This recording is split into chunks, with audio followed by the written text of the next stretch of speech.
반갑습니다. 반갑습니다. 근데요, 여러분, 온라인으로들 서로들 얼굴들 아마 처음 보실 거예요. 마스크 벗은 모습들 아마 처음 보실 거라고 생각을 합니다.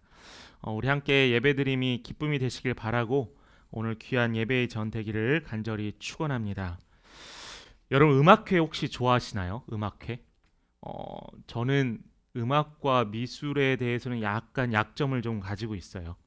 그런데 이제 목회를 하다 보니까 이제 또 성도들 가운데서 또한 함께 했던 청년들 가운데서 음악회나 발표를 하는 때가 있어요. 그래서 피아노 연주 아니면 성악 또 작곡 발표회를 다녀온 적이 있습니다. 근데 제가 제일 기억 남았던 하나의 공연이 있었는데 그것은 이제 아내가 어떤 한 책에 응모를 해서 오케스트라에 저희가 예술의 전당에 가서 들을 수 있는 공짜 쿠폰이 생기게 되었어요. 입장권이 생기게 되었습니다. 근데 갔는데 너무나 재밌고 한 곡 한 곡마다 설명을 해주는 거예요. 그래서 전에 갔었던 그러한 음악회와는 다르게 몰입감도 있었고 재미도 있었고 몰랐던 것도 알게 되었었어요.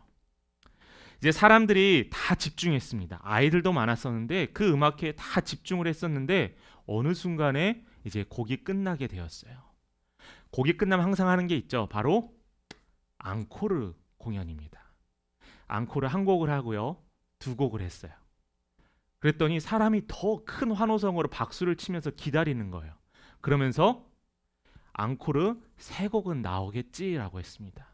3세번이잖아요. 그런데 이 3세번이 아니라 앙코르 하는 소리를 뒤로 하고 오케스트라 단원들이 다 퇴장을 해버리고 마는 거예요.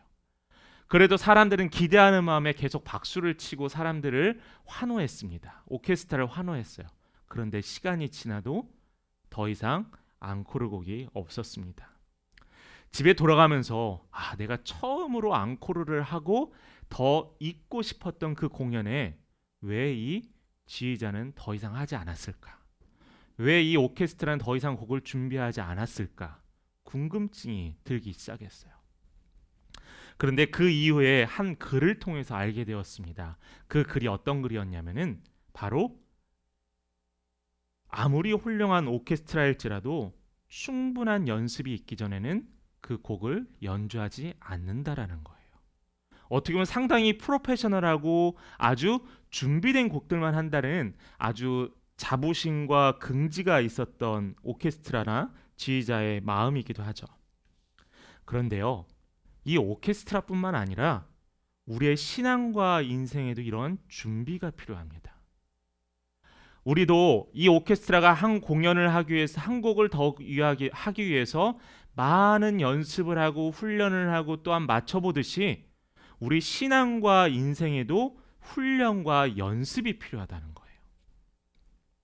준비된 자만이 인생의 위기를 기회로 바꿀 수 있습니다. 준비된 자만이 인생을 기회로 바꿀 수 있게 돼요. 그래서 하나님께서 부어주시는 이 날마다 충만한 은혜와 소망을 하나님께서 내려주실 때 우리는 받을 준비가 되어 있는지 확인해 봐야 한다는 겁니다. 아프리카 땅에 물이 없죠. 그런데 우기 때가 있습니다. 이 우기가 2달, 3달간 비가 내리는데 이때 이 우기를 준비해서 비가 내리는 날 준비하지 않아서 항아리와 그릇들과 물통들을 준비하지 않으면은 그들은 다시 또 갈증에 늘 힘들어하게 된다라는 거예요. 자, 그래서 우리는 준비되어야 합니다. 하나님의 복을 준비된 자는 받을 수 있게 된다는 거예요. 우리가 지금 대림절을 섬기고 있습니다. 대림절을 섬기고 있는데 이 대림절도 준비해야 합니다. 무엇을 준비해야 되냐? 기대감을 가져야 한다는 거죠. 우리가 지금까지 이루어졌던 관습적인 신앙, 습관적인 신앙, 습관적인 성탄절이 아니라 진짜 우리 마음에 한낱 같은 기대라도 갖고 있는 이 희망을 갖고 있어야 한다는 거예요. 여러분, 성탄절 하면 뭐가 생각나세요? 저는 예수님이 가장 먼저 생각납니다. 자, 또 두 번째로는 우리가 마리아도 생각이 나죠. 예수님께 3가지 선물을 가져왔던 동방박사도 기억이 나고요. 예수님을 가장 먼저 봤던 목자들이 생각이 납니다. 그런데 또 하나 생각나는 게 있죠. 바로 예수님이 태어나신 베들레헴이 생각이 납니다. 베들레헴은 특별한 장소였어요. 소망과 희망이 없던 이 작은 베들레헴이 희망과 소망으로 가득 찬 그 땅이 되었다라는 거예요. 이게 바로 은혜입니다. 여러분, 오늘 읽었던 이 미가서는 솔직하게 우리가 잘 들어보지 못했던 말씀이에요. 잘 몰랐던 말씀이고요. 이 당시에 같이 사역했던 선지자가 누가 있냐면 여러분이 잘 아시는 이사야가 있습니다. 그래서 이 미가를 같은 시대에 활동했다고 하고, 또한 이사야는 긴 말씀의 장을 갖고 있지만은 미가는 짧은 장이었기 때문에 작은 이사야라는 별명을 가지고 있어요. 근데 이 미가의 배경을 보면은 미가는 선지자가 아니었습니다. 그런데 아주 담대했던 사람이었어요. 어떻게 담대했냐면은 하나님께서 어느 날 이 미가에게 내가 떠나라라고 명하셨을 때 미가는 자신이 생업을 하고 있었던 목축과 또한 농경을 버리고 하나님의 명령을 수행하러 떠나게 된다라는 거예요. 이 떠났을 때 미가가 그냥 떠난 게 아니었습니다. 대상이 있었어요. 어떤 대상이 있었냐면은 당시의 왕들과 또 종교 지도자를 향해서 하나님의 명령을 선포했던 자였어요. 그가 든든한 배경이 있었던 것도 아니고요. 그가 특별한 재능이 있었던 것도 아니고 든든한 백이 있었던 것도 아닙니다. 단지 하나님의 명령에 받들어 왕에게 가서 쓴소리를 했어요. 회개하라 하였습니다. 종교 지도자들에 가서 너희들 더 이상 그러면 안 된다라고 선포하기에 이르렀어요. 그만큼 담대했던 미가였었습니다. 미가는 방금도 이야기했지만은 부자나 영향력 있는 사람들을 향해서 가난하고 또한 억눌린 자들, 그들의 말을 대변해 주기 시작했어요. 왜냐하면 그것이 하나님의 명령이었기 때문입니다. 미가는 그들의 죄에 대해서 회개하라고 이야기하고 있어요. 회개하라고 이야기하고 있어요. 근데 그들은 귀담아 듣지 않아요. 하나님의 말씀이 그들의 삶에 들어가질 않아요. 왜냐하면 그들의 마음은 강팍해져 있기 때문에, 단단해져 있기 때문이에요. 지금도 마찬가지입니다. 원칙이 지켜지지 않죠. 누군가에게는 더 특별한 대우를 받게 되고요. 아는 사람에게는 더 대우를 받게 됩니다. 근데 이것이 특별한 사회 고위층에 관련된 이야기가 아니라 우리도 똑같아요. 내가 아는 사람 더 해주고, 원칙이 아닌데 양보해주고, 그런 것들이 우리 삶에 자리 잡고 있다라는 겁니다. 불합리하기도 합니다. 사람에 따라 기준이 달라지기도 해요. 역으로 내가 그것을 당했을 땐 억울해서 내가 그 억울함을 표현할 길도 없습니다. 속병도 나요. 그리고 결국에는 이 억울함이 풀려지지 않아서 포기하고 살 때도 너무나 많습니다. 그래서 이 미가가 성탄절, 대림절을 지키면서 우리에게 말씀하시는 것은 너희들이 기대하고 회개하라라는 거예요. 우리 미가서 5장 1절의 말씀을 한번 같이 읽어보도록 하겠습니다. 5장 1절입니다. 시작. 딸 군대여, 너는 때를 모을지어다. 그들이 우리를 에워쌌으니 막대기로 이스라엘 재판자의 뺨을 치리로다. 예수 그리스도의 탄생과 예수 그리스도의 왕국, 그리스도의 다스림에 대해서 예언했습니다. 말씀을 방금 보면은 원수가 그들을 에워쌌대요. 원수가 예루살렘을 에워싸고 막대기로 이스라엘 재판자의 뺨을 칠 거라고 했습니다. 이스라엘을 대적하지만 이스라엘을 다스릴 통치자가 바로 이 땅에서 나온다라고 이야기하고 있어요. 우리 5장 2절 말씀도 한번 같이 읽어봅니다. 시작. 베들레헴 에브라다야, 너는 유다 족속 중에 작을지라도 이스라엘을 다스릴 자가 내게서 내게로 나올 것이라. 그의 근본은 상고의 영원에 있느니라. 오늘 말씀의 제목이 바로 베들레헴 에브라다예요. 이 베들레헴과 에브라다는 같은 지명을 나타내고 있습니다. 이스라엘을 다스릴 자, 메시아, 우리를 구원할 자가 나실 곳이 이 베들레헴 에브라다라는 거예요. 근데 이 장소를 누가 택하셨냐? 바로 하나님께서 택하셨다고 이야기하고 있습니다. 이 베들레헴이라는 지역이 예루살렘, 이스라엘의 수도, 유대의 수도였던 이 예루살렘, 종교의 중심지였고 하나님의 성전이 세워졌던 이 예루살렘에서 약 8km 정도 떨어져 있는 아주 조그만한 도시였었어요. 그런데 우리는 궁금증이 하나 생깁니다. 여기서 뭐냐면은 왜 하나님은 영광스럽고 화려한 예루살렘에서 예수 그리스도를 나게 하지 않으시고 왜 작고 빈약한 이 땅 가운데 예수님이 나게 하셨을까? 답이 있습니다. 바로 우리 때문이에요. 나 때문이에요. 바로 여러분 때문입니다.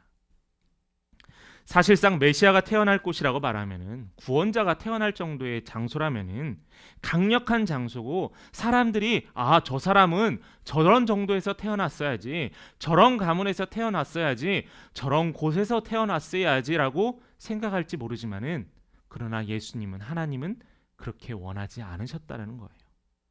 그 이유는 바로 나 때문입니다. 구약시대 때부터 메시아에 대한 예언이 있을 때 이스라엘 백성들은 메시아를 기다리고 있었어요. 메시아가 나으실 것을 기대하고 있었습니다. 그래서 당시 메시아를 기다리는 사람들은 예루살렘일 거라고 생각했지만은 예수님은 완전히 이것을 뒤엎어 버리셨다는 거죠. 미가를 통해서 말하셨어요. 하나님께서 미가를 통해서 얘기하셨어요. 베들레헴 에브라다야. 예수 그리스도께서 바로 그곳에서 태어난다고 이야기하셨습니다. 사람들과의 예상과는 달리 베들레헴에서, 그것도 마구간에서 태어나셨어요. 어려운 환경에서 살아가더라도 아무리 힘들게 살아도 아기가 태어나는데 설마 마구간이겠어? 우리의 구원자 메시아가 어떻게 마구간에서 태어나겠어? 사람들은 전혀 기대하지 않았다라는 거예요. 그런데 이 베들레헴, 이 마구간, 이 모든 것들이 바로 예수의 정신이 담겨 있어요. 예수의 정신. 그 정신이 바로 뭐냐면은 우리 인류를 위해서, 연약한 자들과 억눌린 자들을 위해서 나셨다라는 거예요. 작은 것을 통해서 크신 역사를 이루신다는 거예요. 내가 능력이 있어서, 내가 큰 힘이 있어서, 큰 물질이 있어서 나를 사용하시는 게 아니라요, 작은 아이들의 손길에 대한 헌신을 통해서, 우리 주일학교 아이들이 내는 그 조그마한 하나님께 드리는 1,000원, 500원의 헌금을 통하여서 하나님께서 그 작은 것을 통하여서 크게 역사하신다는 겁니다. 그게 하나님의 뜻이고 하나님의 방법이었다는 거예요. 하나님의 방법을 좀 한번 볼까요? 모세가 어떻게 했죠? 모세는 강을 따라서 바구니에 버려졌던 아이였었습니다. 그 아이를 통하여서 이스라엘이 구원받게 되었어요. 또 예수님께서 예로 삼으신 중에서 건축가의 버린 돌이 혹시 모퉁이돌로 삼으신다라고까지 했어요. 남들이 보기에는 쓸모없는 돌이라고 생각했지만은 그 돌은 건축의 모퉁이돌로서의 역할을 감당하신다는 거예요. 하나님께서 우리 성도님들을 향해서 마찬가지입니다. 지금 어렵고 힘들고 또한 갑갑한 삶 속에서 나는 점점 작아져요. 나는 점점 왜소해져요. 나는 점점 부족하다 느낍니다. 그런데 하나님이 함께 하시면은 능치 못할 일이 없다라는 거예요. 하나님이 우리 함께 걷는 교회 성도들과 함께 하시면은 능치 못할 일이 없다라는 거예요. 우리가 작아서 문제가 아니라 우리가 비전을 위해서 기도하지 않았기 때문에 그것이 문제인 것이지 우리의 작고 미약함은 문제가 되지 않는다라는 겁니다. 그렇다면 또 하나의 질문이 생깁니다. 왜 통치자가, 메시아가 왜 이 땅에 오셨을까요? 우리 4절과 5절의 말씀 한번 같이 보도록 하겠습니다. 4절과 5절입니다. 시작. 그가 여호와의 능력과 그의 하나님 여호와의 이름의 위엄을 의지하고 서서 목축하니 그들이 거주할 것이라. 이제 그가 창다하여 땅끝까지 미치리라. 이 사람은 평강이 될 것이라. 아수르 사람이 우리 땅에 들어와서 우리 궁들을 밟을 때에는 우리가 7 목자와 8 군왕을 일으켜 그를 치리니. 자, 방금 읽으신 다시 한번 질문할게요. 구원의 메시아가 이 땅 가운데 오신 목적이 무엇일까? 4절의 말씀에도 나와 있지만 평화를 주기 위함입니다. 평화. 참혹한 상황 가운데 있었어요. 당시의 상황에서는. 그리고 어려운 가운데 있었습니다. 그럼에도 불구하고 예수 그리스도께서, 나실 왕 예수 그리스도께서 우리에게 평화를 주신다고 하셨어요. 베들레헴은 평강의 왕인 예수님의 탄생지이지만 평화로운 장소는 아니었습니다. 역사적으로 살펴보면은 오늘 말씀에도 나오지만 아수르라는 지금의 예전의 아시리아라는 큰 세력 앞에서 아무것도 할 수 없는 나약한 나라였었어요. 힘이 없었어요. 그래서 침략을 당하면은 침략당하고 맨날 뺏겼던 민족이 유대, 이스라엘 민족이었다는 거예요. 미가 당시뿐만 아닙니다. 후에 보면은 십자군 전쟁이 14차 이르러서 그곳에서 일어나요. 끊임없는 전쟁이 일어나요. 예루살렘 성전을 탈환하기 위해서 이슬람 종교를 가진 그들과 끊임없이 전쟁을 합니다. 뿐만 아니라 지금도 전쟁 가운데 있어요. 이스라엘을 중심으로 그 주변의 중동 국가들이 아직도 화약고로서 항상 불안감에 있습니다. 그런데요, 그 땅에 평화의 왕이 오신다고 했어요. 그 땅에 그 모든 나라를 굴복시킬 예수 그리스도께서 오신다라고 했습니다. 그게 평화였었어요. 과거나 지금이나 그 땅은 어려움에 처했지만은 하나님께서 그의 독생자 예수를 이 땅에 보내셨어요. 평화를 누리게 하기 위해서. 세상을 구원할 메시아를 보내주셨습니다. 두려움의 불안 속에 전쟁의 공포에 빠져있던 이스라엘 백성들을 향해서 평화의 왕 예수를 보내주신다고 약속을 하셨어요. 그런데요, 이 평화의 왕은 특별한 누군가를 향한 왕이 아닙니다. 특별한 누구만을 위한 왕이 아니에요. 이스라엘만을 위한 왕도 아니에요. 죄에 눌려 사는 우리 모든 인류를 위한 왕이라는 겁니다. 하나님의 아들이 베들레헴에 오셨어요. 죄에 빠진 우리를 구하시고 죄의 굴레에 매일매일 굴러가는 우리의 삶을 회복시키시고 우리의 상처와 아픔을 치유하기 원하시는 예수 그리스도께서 이 땅에 오셨습니다. 우리의 죄를 예수님이 해결하셨어요. 믿으시기 바랍니다. 우리의 억눌린 굴레와 힘듦을 예수님께서 해결하셨어요. 이것을 믿음으로 말미암아 우리는 구원에 이르게 됩니다. 목사님, 왜 아직까지 그 땅엔 전쟁이 있을까요? 왜 아직까지 그 땅에는 하나님의 평화가 없을까요? 예수님이 약속하셨어요. 예수님이 다시 오실 그 날에는 모든 자들이 예수님께 무릎 꿇는다라고 했습니다. 그런데 우리 분명히 보죠. 이 복음이 어디까지 이르렀죠? 이제는 전 세계에 이르게 되었어요. 모든 자들이 예수를 알게 되고 점점 예수를 향해서 무릎 꿇게 되고 이렇게 함께 모여 기도하게 됩니다. 하나님 없고 범죄에 빠졌던 우리 인간들이 회복하게 되었어요. 우리 말씀 한 번만 다시 보도록 할까요? 4절의 말씀입니다. 함께 읽어봅니다. 그가 여호와의 능력과 그의 하나님 여호와의 이름의 위엄을 의지하고 서서 목축하니 그들이 거주할 것이라. 이제 그가 창다하여 땅끝까지 미치리라. 아멘. 이 말씀이 이루어졌습니다. 하나님의 말씀이 창대하여, 예수 그리스도의 말씀이 창대하여 땅끝까지 이르렀다고 했어요. 그렇기 때문에 우리가 예수를 믿고 하나님을 알 수 있게 된다는 거죠. 다윗도, 이스라엘의 위대한 왕이었던 다윗도 사실은 그의 직업은 목자였습니다. 그냥 초원이나 풀 있는 곳에 양들을 놓고 그들이 공격당하지 않게 보고 있는 무료한 삶을 살았던 목자였었어요. 그런데 그가 어떻게 됐죠? 이스라엘의 가장 위대한 왕이 됐습니다. 하나님이 그와 동행하였다라고 했어요. 그렇지만 그 위대한 왕도 영토가 제한되어 있었습니다. 당시에 가장 큰 힘을 가진 로마도 한번 보도록 하죠. 로마도 엄청난 땅을 아프리카와 아시아와 모든 유럽에 이르기까지 영향력이 뻗쳤지만은 그러나 모든 땅에 영향을 끼치지 못했습니다. 그러나 예수님을 보십시오. 주의 복음이 곳곳에 심겨져 있습니다. 미 종족들에게도 또한 문명과 접하지 않은 종족들에게까지 곳곳에 예수 그리스도의 복음이 뻗쳐나가기 시작해요. 성경이 각국의 언어로 사용되어지기 시작합니다. 가는 곳마다 교회가 세워지기 시작해요. 하나님의 영향력이 이렇게 뻗쳐나가게 됩니다. 2000년 전에 마국간에서 잠깐 밝혔다가 꺼져버린 빛이 아닙니다. 죄로 인해 부도덕한 세상에서 더 이상 사랑을 찾아볼 수 없는 냉혹한 세상을 원하셨던 게 아니에요. 평화를 찾아볼 수 없는 무자비한 세상에서 사람들이 살아가곤 합니다. 그래서인지 더더욱 작아지는 마음속에 그 빛이 새로운 빛이 될 수 있다라는 거죠.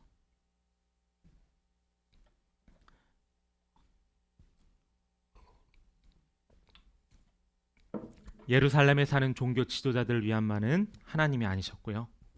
사마리아인 지역에서 핍박받았던 그들만을 위한 하나님도 아니었습니다. 과부와 고아와 환자들만의 예수님도 아니었고요. 믿는 우리만을 위한 예수님도 아닙니다. 이게 아주 중요한 사실이에요. 예수님을 나의 소유물로 생각할 수 있다는 겁니다. 예수님을 나의 것, 우리의 것, 나는 거룩하니 너희들은 죄인이다라고 생각하는 그 자체가 우리도 이스라엘의 종교 지도자가 똑같은 행동이라는 거예요. 지금 시대 어렵습니다. 종교 생활, 특별히 교회를 다니며 신앙생활하는 것에 대해서 많은 눈치도 보고 어려움도 당하는 것 알고 있어요. 억울하기도 해요. 왜 언론에서 항상 교회가 먼저 있을까? 억울함도 있어요. 그런데 사실이기도 합니다. 우리는 그들과 다르다라는 특권의식이 아니라 우리가 그들과 함께 할 수 있는 열린 마음을 소유한다라는 거예요. 그래서 예수님은 우리만을 위해서, 믿는 자들만을 위해서가 아니라 사실은 모든 이들을 위해서 이 땅에 오셨다라는 거예요. 그래서 빛이 되길 원하셨고요. 이 땅에 평화의 왕이 되길 원하셨다는 겁니다. 아직도 믿지 않는 자들, 회개하지 않는 자들을 향해서 예수님께서는 그의 말씀을 선포하길 원하신다는 거예요. 이처럼 우리도 자신의 부족함과 연약함 때문에 낙심하거나 절망할 이유가 없습니다. 혹은 다른 사람들과 비교해서 나는 왜 저 사람보다 부족하지라고 자존감이 낮아질 필요도 없어요. 조금 더 낫다고 교만하거나 우쭐할 필요도 없습니다. 우린 모두가 비슷하게 창조하셨기 때문이에요. 모든 사람은 흙으로 창조하셨습니다. 흙으로 창조하시고 하나님께서 그 코에 생기를 불어넣으셨어요. 우리는 동일한 존재고 하나님의 똑같은 형제요 자매요 하나님의 창조물이었습니다. 사람들의 삶은 돈이 많은 사람이나 없는 사람이나 많이 배운 사람이나 그렇지 못한 사람이나 나이를 먹고 늙어가며 동일한 삶을 살아갑니다. 그러면 우리가 어떻게 평화를 기다리며 살 수 있을까요? 내 마음의 참된 평안을 어떻게 우리가 누릴 수 있을까요? 한 예가 있습니다.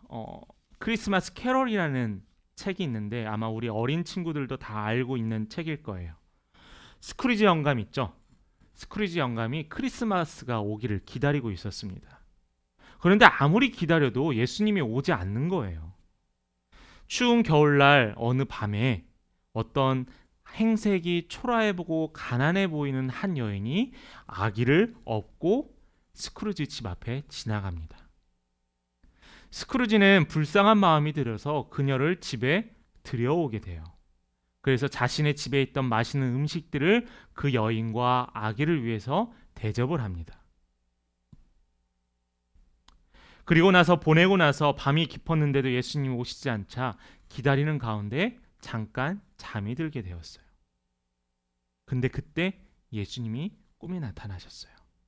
노인은 반가운 나머지, 스크루지는 반가운 나머지 왜 예수님이 이제서야 오셨어요? 제가 얼마나 맛있는 것과 예수님 오시길 얼마나 기다렸었는데요. 근데 예수님의 답변이 있었습니다. 내가 벌써 왔다 갔다라는 거예요. 자기가 이미 아기를 얻고 지나갔다고 이야기하셨습니다. 스크루지가 기다려던 예수는 아기가 아니라 소외된 이웃이었어요. 성탄절은 사랑입니다. 요즘 구세군 냄비 저는 올겨울은 한 번도 못 봤던 것 같아요. 뭐 동선을 줄이느라 움직이지 않은 것도 있지만은 어, 보지 못했습니다. 예전에 성탄절이 되면은 우리가 불우이웃도 돕고 이웃들도 도왔었습니다. 그런데 많이 없어졌어요. 왜냐하면 내 마음이 강팍해졌거든요. 내가 힘들거든요. 12월이 되면은 사회적으로 좀 논란도 좀 있긴 하지만 적십자사에서 적십자 회비에 관련된 지로용지가 날라옵니다. 뭐 그걸 보내야 되냐 말아야 되냐, 이게 세금이냐 마냐, 이거 안 내도 되는 거 아니냐라는 이야기도 있지만은 겨우 10,000원이더라고요. 근데 그 10,000원이 누군가에게 희망이 되고 꿈이 된다면은 우리가 충분히 할 수 있는 마음이 있지 않을까요? 지난주에 교회 운영위원회를 통해서 우리 함께 걷는 교회가 선교를 2021년부터는 함께 하기로 했습니다. 우리도 아직 설립한 지 이제 첫 예배를 드리고 한 달 정도밖에 지나지 않았거든요. 근데 하나님께서 주시는 마음은 너보다 더 힘든 이들을 찾아보라는 거예요. 없을 줄 알았어요. 많더라고요. 그래서 지난주 운영위원들과 함께 이야기했습니다. 선교사님을 돕기로 하고요. 또한 우리 시흥 지역에 있는 우리 학대받았던 아이들이 모여 있는 가정의 그 모임에 우리가 매달 지원을 하기로 이제 의견을 나눴습니다. 월세도 내야 되고 교회 물건도 사야 되고 또 교회 예배를 위해서 투자도 해야 되지만, 그러나 가장 먼저 투자해야 될 것은 하나님의 사랑을 나누는 것이에요. 저는 그게 우리 함께 걷는 교회의 비전이 되길 원합니다. 성탄절을 맞이하여서 우리가 나눌 수 있는 마음 주셨으면 좋겠어요. 내가 많이 가져서 나눌 수 있지 않아요. 내가 나눌 수 있는 마음을 가졌을 때 나눌 수 있다라는 겁니다. 우리는 예수님께서 오시기 700여 년 전에 미리 예수님의 나실 장소가 예언되었다는 사실에 너무나 감격합니다. 너무나 감사합니다. 마가복음 1장 14절 말씀 한번 같이 읽어볼까요? 마가복음 1장 14절입니다. 시작. 요한이 잡힌 후에 예수께서 갈릴리에 오셔서 하나님의 복음을 전파하여. 예수님께서 그 땅에 오셔서 복음을 전파하셨다고 했습니다. 그 복음은 온 땅에 전하여졌어요. 예수님께서는 하나님의 계획하심과 꾸준히 준비하심의 과정을 통해서 때가 참에 역사의 결정적인 때에 우리에게 오셨어요. 그런데 이것이요, 하나님이 우발적으로 즉흥적으로 하신 게 아니라 아주 오래전부터 준비해오고 계셨다라는 거예요.